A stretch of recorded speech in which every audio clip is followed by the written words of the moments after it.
Hello बच्चों, तो चलिए इस प्रश्न को पढ़ते हैं। माना आर समुच्चय जेड पर परिभाषित संबंध निम्न है।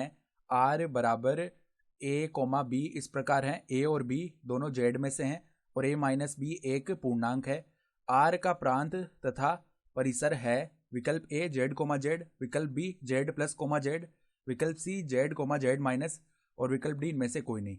तो यहाँ पर देखो, आर जो है समुच्चय जेड अर्थात जो पूर्णांक संख्याओं का समुच्चय होता है उस पर परिभाषित एक संबंध है, ठीक है। और हमें बताया हुआ है कि देखो ये संबंध किस प्रकार का है कि जेड हम मतलब ए और बी जेड में से ले रहे हैं और ए माइनस बी जो है वो एक पूर्णांक है। तो आर का प्रांत और परिसर हमें बताना है। तो प्रश्न में आगे बढ़ने से पहले इस प्रश्न से संबंधित जो मुख्य उदाहरण है उसकी हम चर्चा कर लेते हैं। तो देखो मुख्य उदाहरण क्या हो जाएगी। पूर्णांकों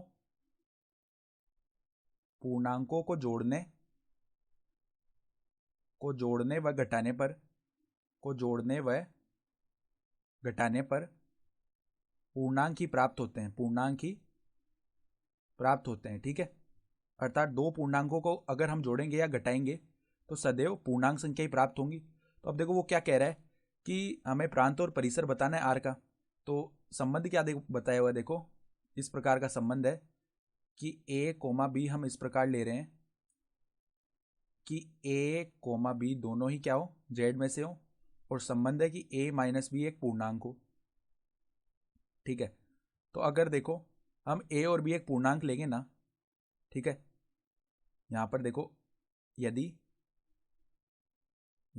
ए कोमा बी दोनों पूर्णांक है तो यहां से ए माइनस बी सदैव एक पूर्णांक ही होगा, सदैव एक पूर्णांक आएगा, एक पूर्णांक होगा, ठीक है।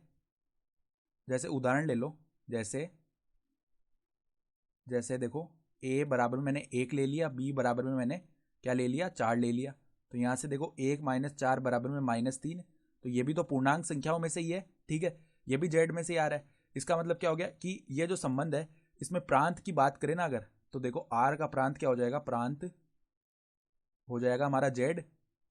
अर्थात हम पूर्णांक संख्याओं में से ले रहे हैं तो प्रांत हो गया जेड।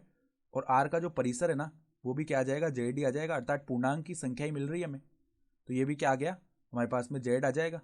यानी कि अगर विकल्प की बात करें तो विकल्प ए जो है जेड कोमा जेड हमारा सही विकल्प हो गया। तो आशा करता हूं कि आपको ये प्रश्न समझ में आया होगा। धन्यवाद।